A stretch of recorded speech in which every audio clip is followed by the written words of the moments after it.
Welcome into the PHNX Suns postgame show, brought to you by the DraftKings Sportsbook app, America's #1 sportsbook app. Don't forget to subscribe wherever you get your podcast and leave us a 5-star review. I'm Lindsey Smith here with Saul Bookman, and unfortunately, the Phoenix Suns fall to the Dallas Mavericks 103-94, and the series is 2-1.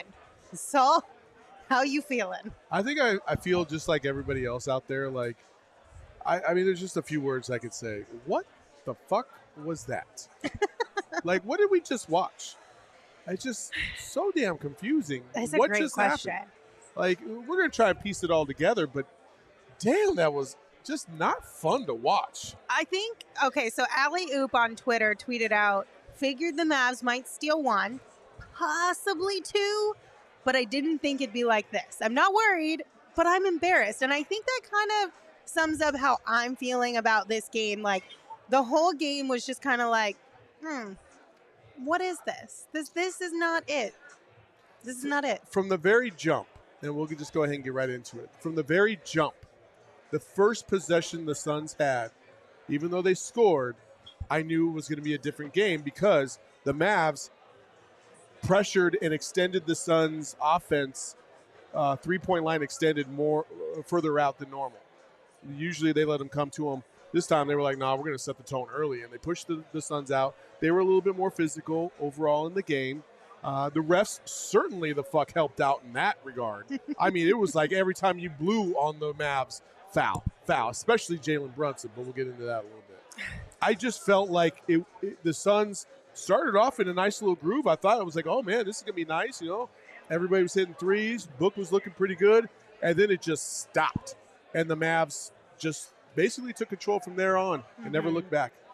All right, well, let's kind of break this down, and we'll start with all the Suns issues that we saw from tonight's game. But before we do that, Saul, take us to the bar. We're in a bar, but we need more drinks. So what are we drinking tonight? I'm not going to say, let's go to the bar, but I will say, give me all the drinks. Yeah, Mist Bunny IPA. Bro, my God, how many bunnies could we miss tonight? So many easy shots in the paint, at the rim, and we were just missing them left and right. That's how you know it was like, it wasn't just a physicality thing, because I don't feel like the Mavs were like Pelicans level physical, but it was just enough to throw the Suns just a little bit off, speed them up a little bit, bang them a little bit here and there to where they were just a little bit off on their shots. DA didn't look like he was in a nice flow like he had been coming into this series. So it was just very odd and weird to watch them miss so many easy shots. Mikhail at the beginning of the game could not make a 5-footer to save his life.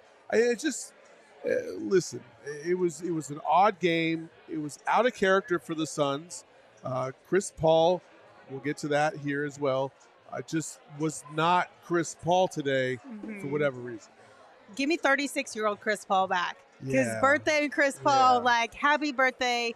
I'm just joking with you. I'm not going to lie. But this was not a birthday celebration. The day before I turned 40, like, I was feeling really good. And then I hit 40, and I was like, oh, shit, why does my back hurt so much? Hold on, my knees. Like, I don't know. Maybe that happened to Chris today. He woke up, he was like, oh, shit, this hip ain't acting right today. What's going on? Oh, my gosh. Bless his heart.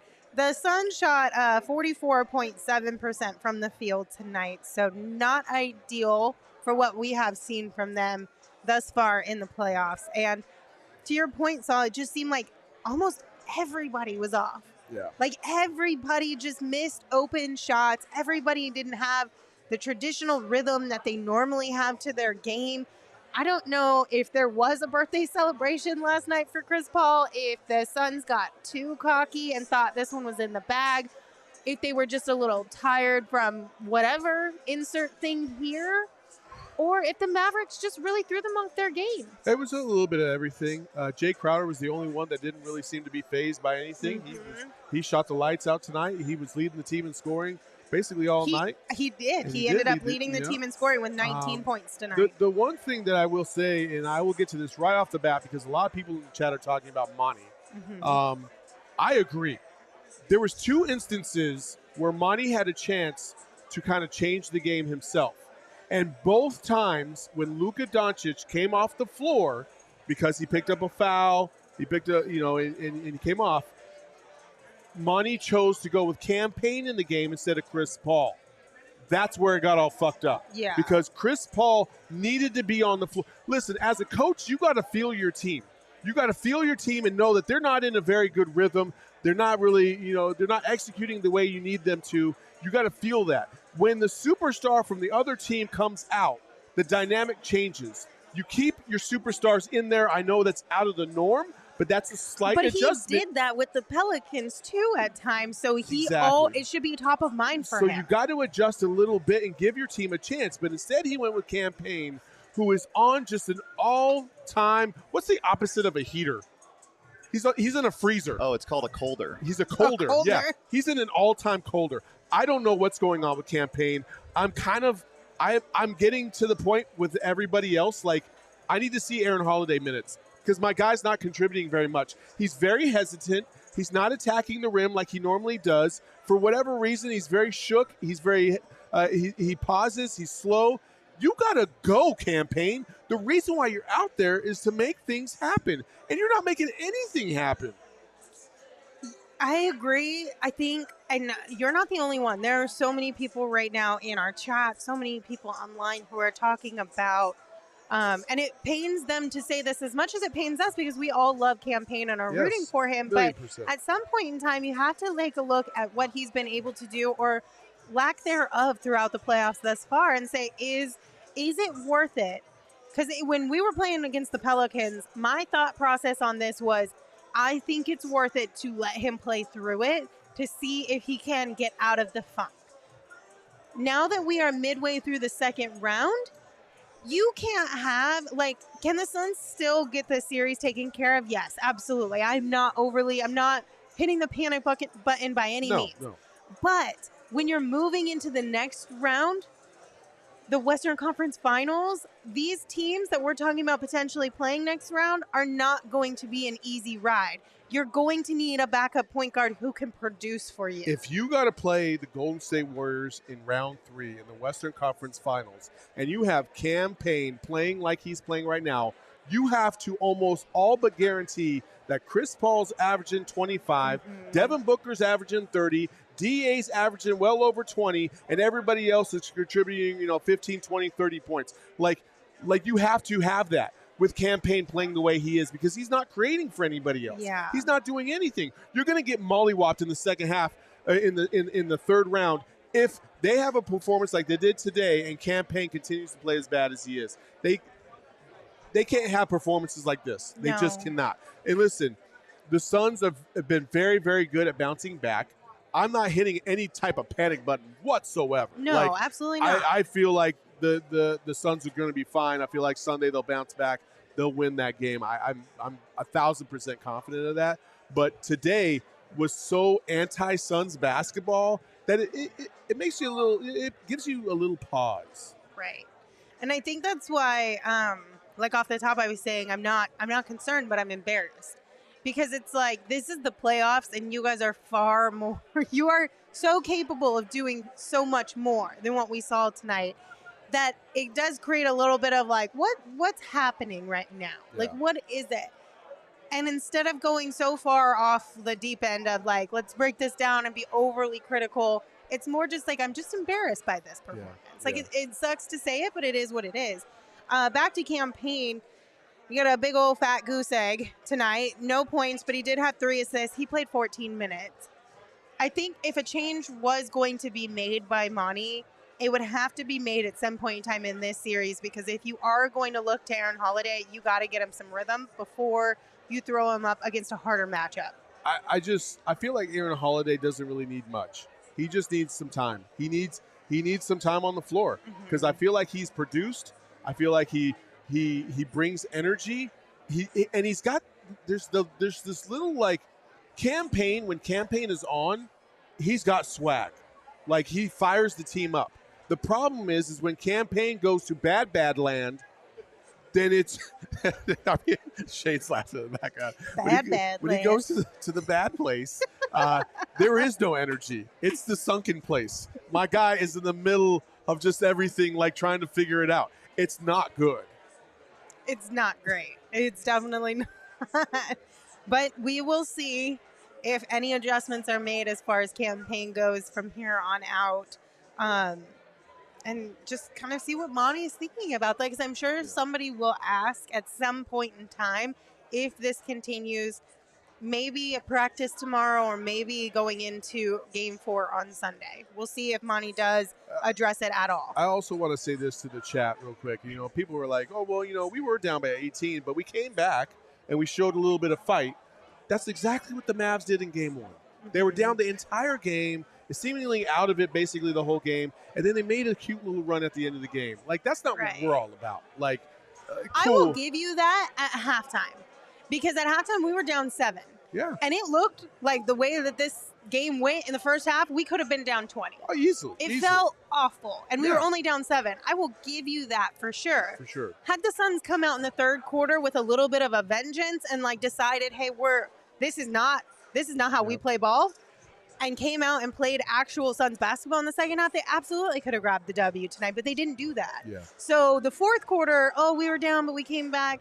I'm with you. I don't like that one, because while, yes, we are capable of doing that, this whole game from start to finish was not good. It felt like there was no juice. Yeah. There was just no juice. It was just very discombobulated. Nobody really was feeling themselves. The bench tried a little bit to get the team going a little bit, but it just – I mean, I want the juice. Give me the juice. Yeah. There was no juice. Mm-hmm.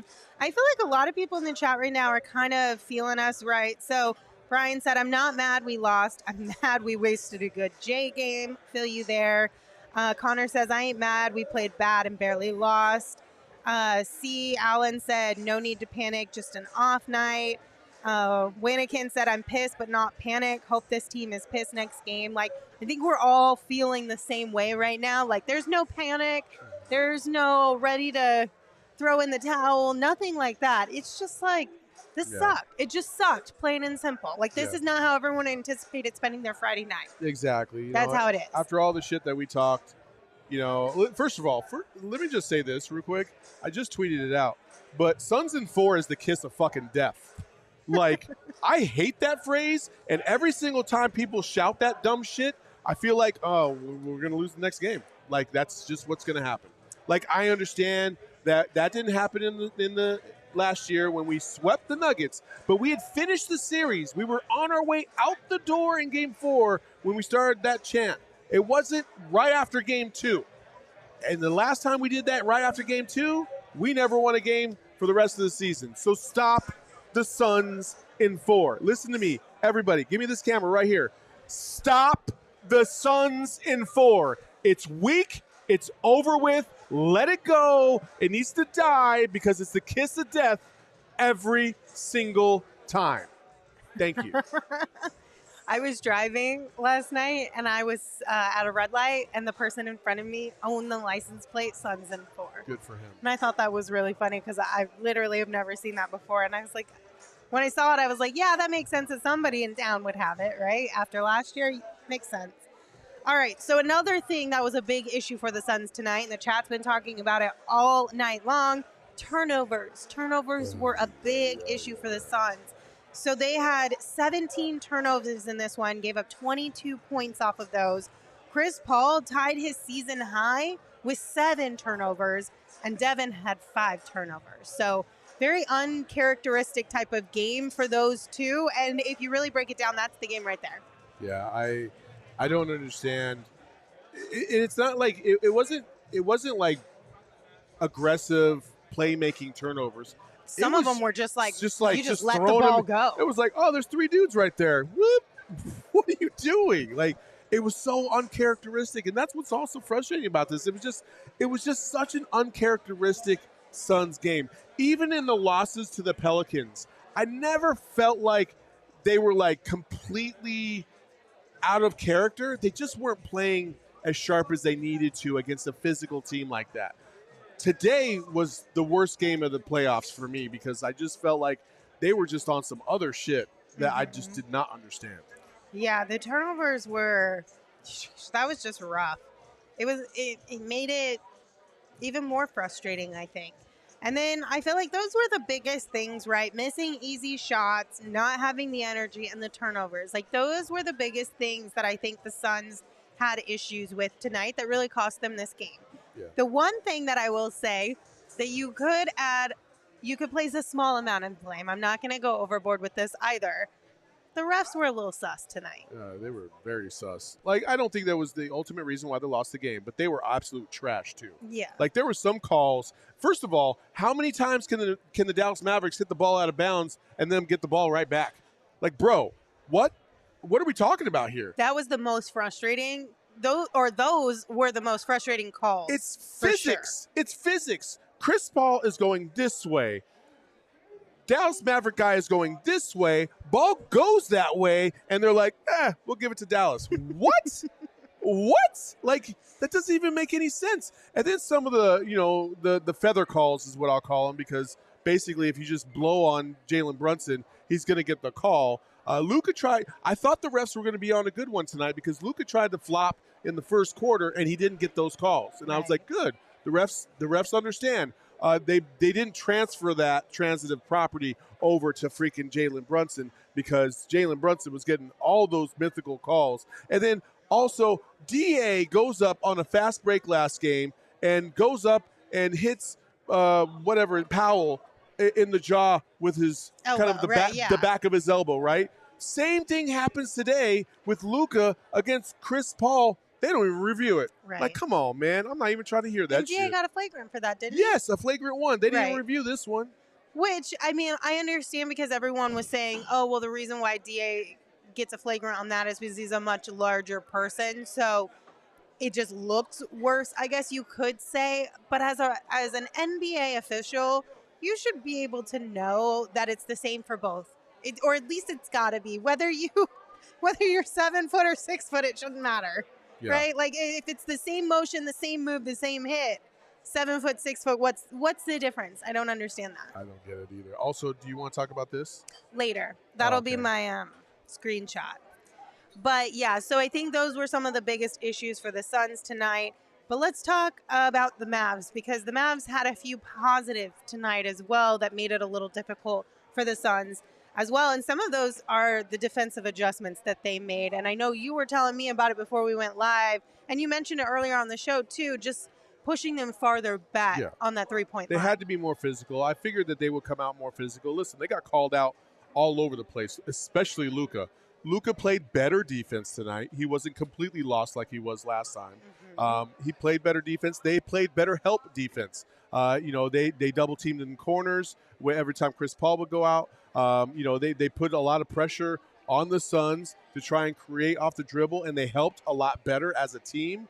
And then on top of that, listen, when you can score and you're feeling yourself, you're going to play better overall. But they were a nuisance out there. Their hands were in the passing lanes. They were deflecting balls. They made it a little bit more difficult for Chris Paul. You knew these things were about to happen anyway because of the way that the Mavericks were basically a punchline for a lot of jokes the last 2 days. So I'm not terribly concerned about the way the Suns played.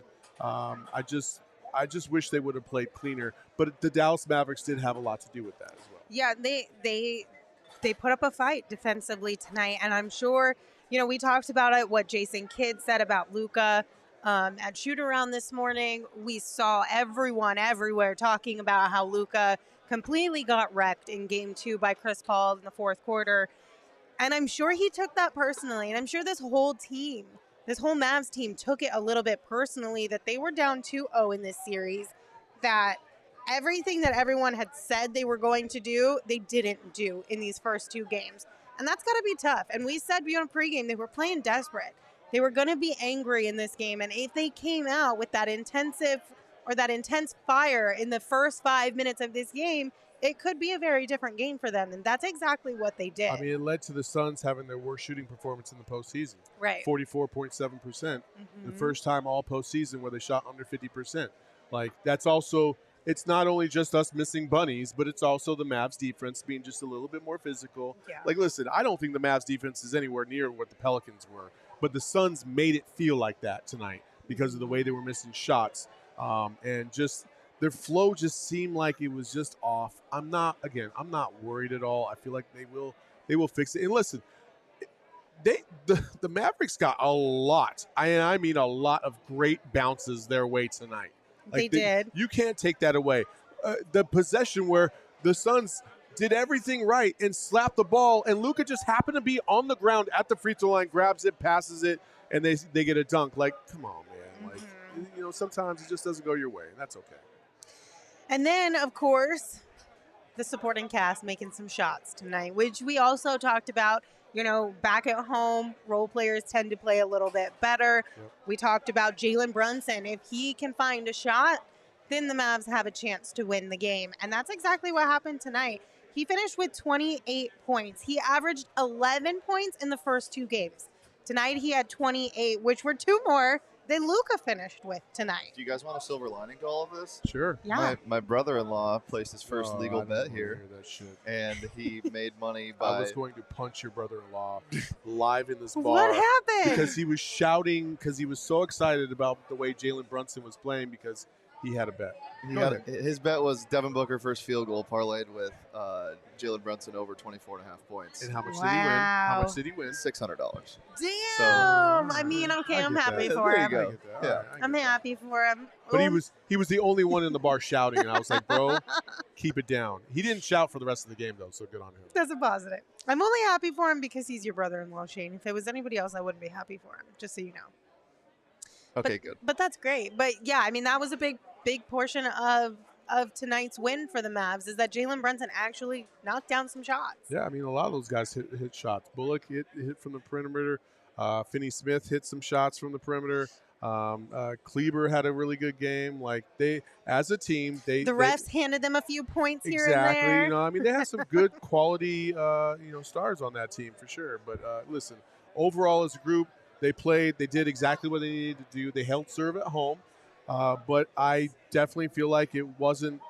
Listen, I think it was more the Suns playing bad than the Mavs playing good. Yes, and so that's I just agree. how it is. Mm-hmm. And we will move on and to game 4. I'll give the Mavs credit though. They did play better than they did in game 2, but I still think the loss is the result of the Suns and not the Mavs. Yes. So if the Mavs played exactly the same way they did tonight, and the Suns played the same way they did in game 2. I still think the Suns would have won. Yeah. So that's why we're not worried at all. The Suns are the better team in this series.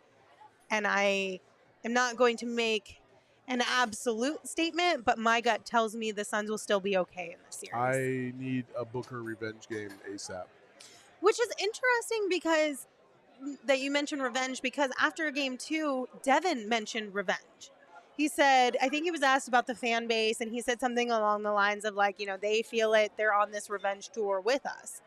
You would think, having spoken about it after game 2, he would still have that same revenge type of feeling coming into game 3, going into quote unquote enemy territory in Dallas. It's hard to harness rage for that long. That's fair. You know that what I is mean? fair.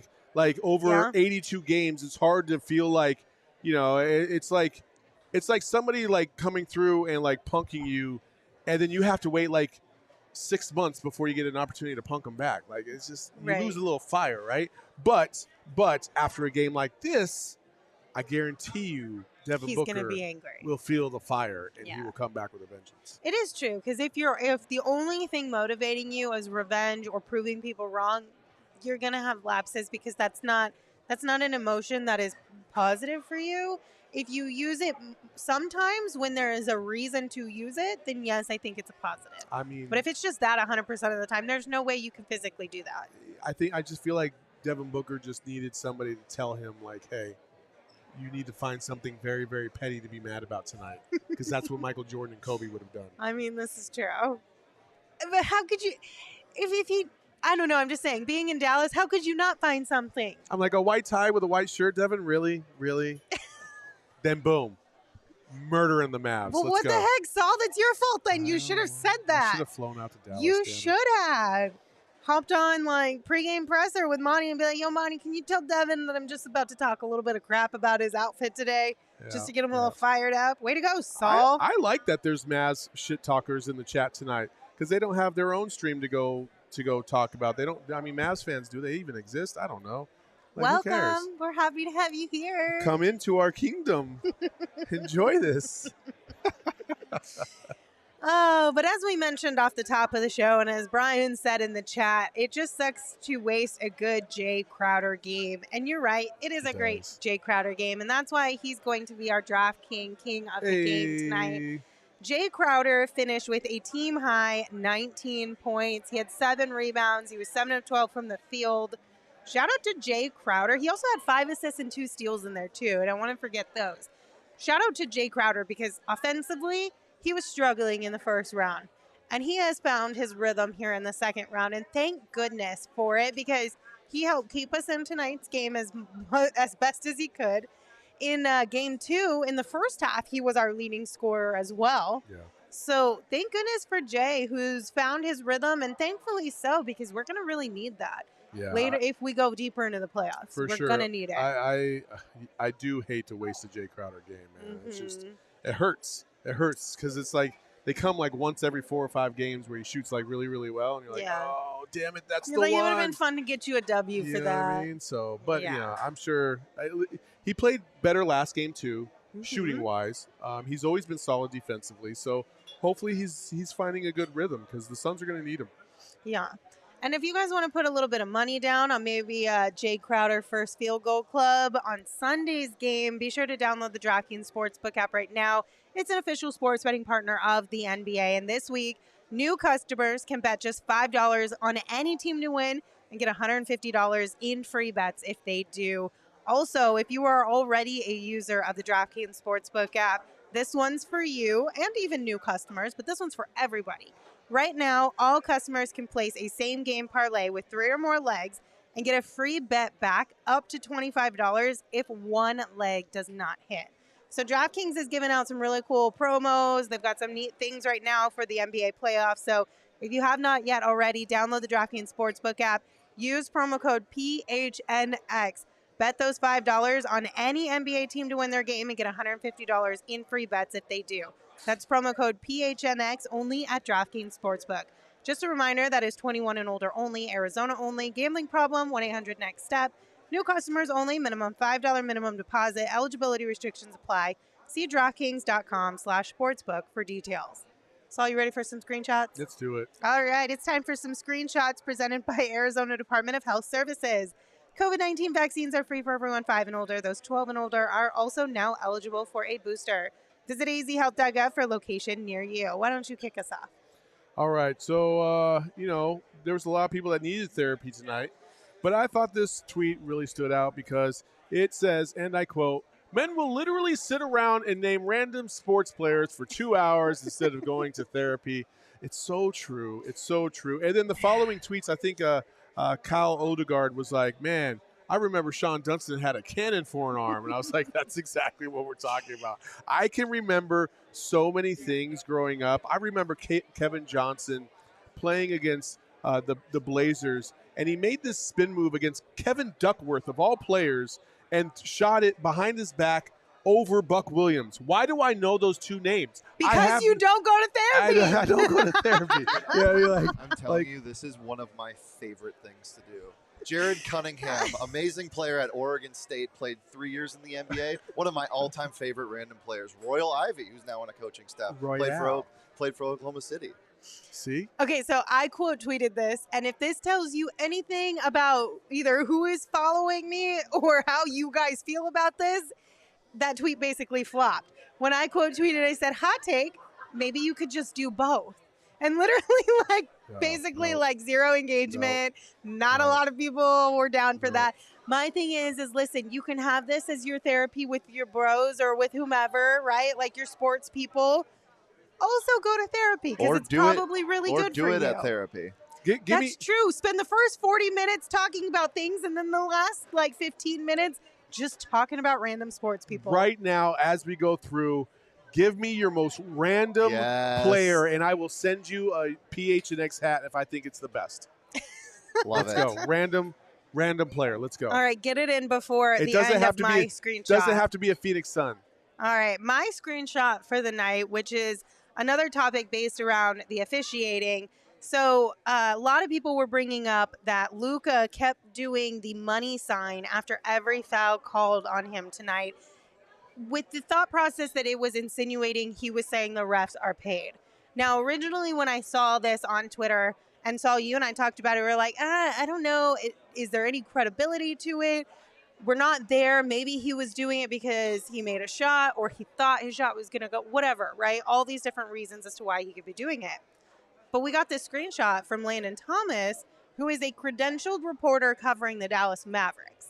So I feel like there's a little bit more credibility with that. And in case you were wondering, you didn't like the money sign, right? You're just like rubbing your fingers together and he had them over his head. How do you feel about this? That gives me very, what's the best way for me to say this politically correct? It's SDE. Okay. I got you. It's a certain type of energy. It took me a minute. Yeah, I got you. It's a certain type of energy, if you know what I'm saying. Like, get the hell out of here, Luka. Seriously.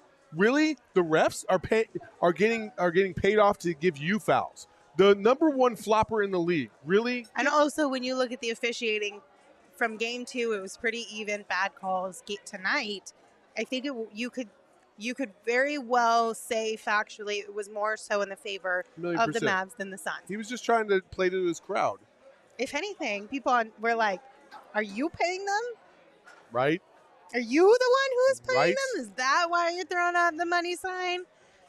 Oh, man. Luka deserves Texas. My Jeez. question is, and this was a big debate happening, is should he have gotten a tech for that? Hell yeah. Then why do you think he didn't? Because the refs don't really understand what's going on, or they weren't paying attention to him, or they're just completely ignoring him. Either way, it's all wrong. He should absolutely get a tech. He should get fined by the NBA for doing that. I wonder if he will. I don't think he will. Because the NBA has been real buttoned up about their fines lately. Everybody is getting a fine. It would have been, I think he would have been fined or he would have gotten a tech had the game been close. Okay. But Luka he picked up his like 4th or 5th foul, and they were still up by like 16. So him doing this is useless. It means nothing. Dude, you're in the lead. Like, you're in the lead for a reason. It's because the refs are giving you a lot of calls. Like, come on, man. Nobody's trying to hear that shit. All right, look in the chat real quick because you got to pick somebody. Well, I remind everyone that COVID-19 vaccines are free for everyone 5 and older. Those 12 and older are also now eligible for a booster. Visit azhealth.gov for a location near you. King Panda. Got it. King King Panda. Panda. Desmond Mason, former Oklahoma State Cowboy, could jump out the gym, son. You know what's crazy? We got 2 Richard Dumases in a row. Wow. All right, King Panda, you're going to have to DM Saul DM on me Twitter and I got you. Saul_Bookman. Yeah, my DMs are always open. Yeah. Don't be weird. Just be weird. I support it. Just this one time. Just because I love this so much, I want to throw out a couple more. Mehmet Okur. He's not that random for Suns fans because he was on the coaching staff when Earl Watson was the head coach. Jeff Burns says Harold Miner. And to this day, I can still do Harold Miner's free throw routine as we speak. Do it. He would bounce the ball 3 times. He would go behind his back. He would hold the ball. He would kiss it. And then he'd take another dribble. And then lefty. They called him Baby Jordan. He played for USC. Sexy as hell. Are you allowed to Two-time kiss slam the dunk ball champion. anymore? Would that be considered like... I mean, this was like early 90s. I know, that's what I'm saying. But nowadays, if you kiss the ball, would you get some sort of like, hey, can't do that? I don't know. You could kiss the ball like if you want. bodily fluids? You can like kiss things? the ball if you want. Okay, just curious. You want to do one more, Shane? Ronnie Price. They were on the same team in 2008. Okay, nice. All right, guys. We're going to round out the show with a producer surprise. So while Shane gets that ready, stop by your local dispensary and grab some amazing scratch-made THC gummies from our friends at OG's. They just announced their new mini OGs 3 milligram microdose options for those not wanting to dive right into their regular 10 milligram options. And right now, you can get those mini OGs exclusively at Zen Leaf locations through May 11th. So if you're interested in trying the amazingly delicious varieties of flavors that OG's Brands has to offer, go to ogsbrands.com. That's OGEEZbrands.com to find OGs near you. Bro, I just got the craziest text right You guys now. are making me like like straight up nervous because No, you're this looking is- around This is like, electric. what is This happening? is fantastic. This is Chuck awesome. Liddell is literally about to walk into this building. Oh, right that's exciting. now. Hell, the Iceman. Hell yeah, Chuck Liddell. Let's go, baby. Emma, you should try to get him to name a random NBA player. He's not coming on our show, but So it's pretty cool. If you were down here at the Ainsworth joining us, you would know. You would have fun and you'd hang out with us. There you go. Chuck Liddell, is he the one? Who's the one that's from Arizona? It's He's not like Chuck old school. Liddell. It's not Chuck Liddell. I gotta figure out what his name is. Yeah, UFC I think fighter. he's from Sierra Vista, actually. There's a fighter like way, way old. I mean, it's gonna come to me. If you know, put it in the chat. Anyway, Shane, our producer, surprise, what you got for us? All right. Well, clearly the Suns weren't themselves tonight, Mhm. and it's Friday, so it's Freaky Friday. If you could switch bodies with anybody in the world right now, but you only have an hour, who are you switching bodies with, and what are you doing? Oh my goodness. Oh my goodness. I only have an hour. Yeah, only an hour. Only an hour to switch bodies with somebody, and then you got to come right back to your own self. And Oh what my are you gosh. doing? I feel like this could go off the rails really easily. I'm kind of glad Espo's not here because I feel like when Espo's here, he eggs you on a little bit, and then you both end up no, going off the rails. I am unstoppable with my bad thoughts. I'm trying to think of somebody who's like married to somebody super hot, but I can't think of anybody right now. I'm struggling. I mean, I guess it depends on what you find super hot, to be honest with you. That's true. It's I true. think the easiest answer here would be somebody who is extraordinarily talented at whatever they do. Like, I mean, I've always wanted to know what it's like to dunk on somebody, like really dunk on somebody. So like a Giannis would be fun. That would be fun.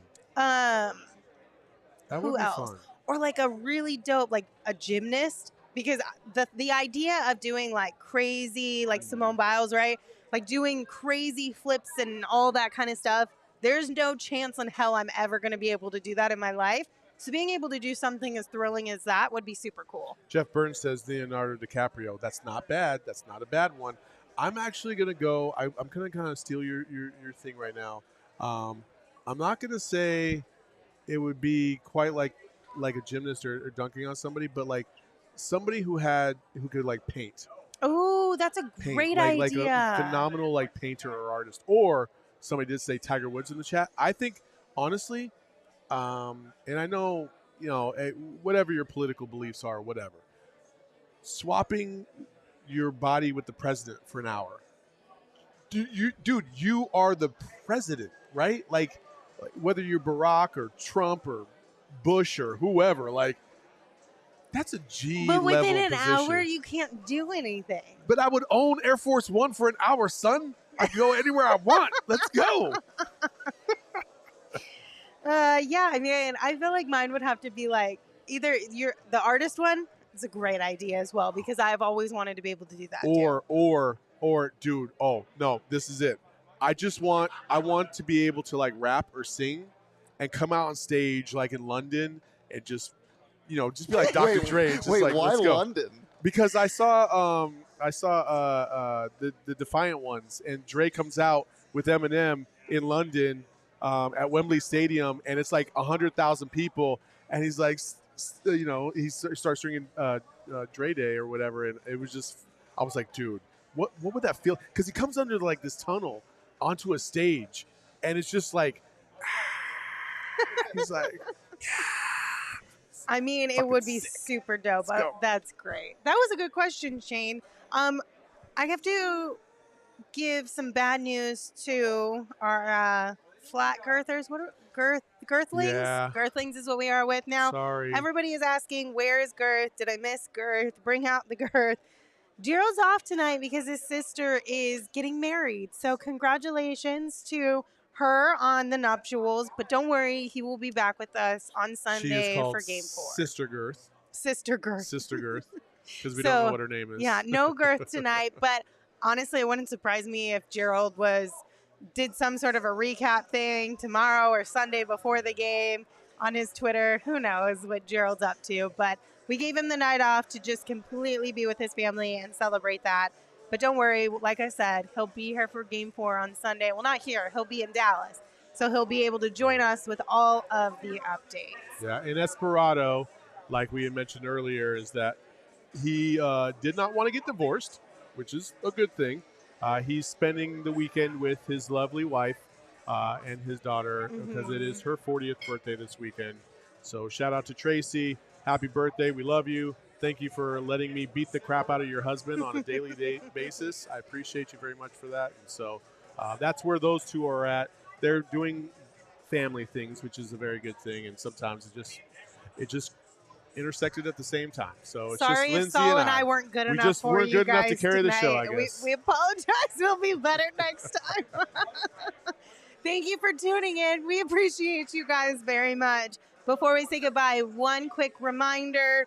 We dropped a Phoenix Mercury t-shirt today over at PHNX Mercury account. It is super, super dope. It is by far the best shirt that we have dropped since we started PHNX. I think so. And I'm not just saying that. I feel bad saying that, but also, like, it is what it is. Like, this shirt is super dope. So if you haven't seen it, head over to our Mercury Twitter account, PHNX_Mercury. They'll bring you coverage all season long as well. And if you want to grab it, you can either get it at PHNXLocker.com or you can become a PHNX member on our website at gophnx.com, and you can potentially get that shirt for free depending on which option you choose when you sign up to become a member. Yeah, absolutely. So do that. Hey, listen, I love Diana Taurasi. I love the Mercury. I love the fact that she is the GOAT of all GOATs. She's won 3 titles.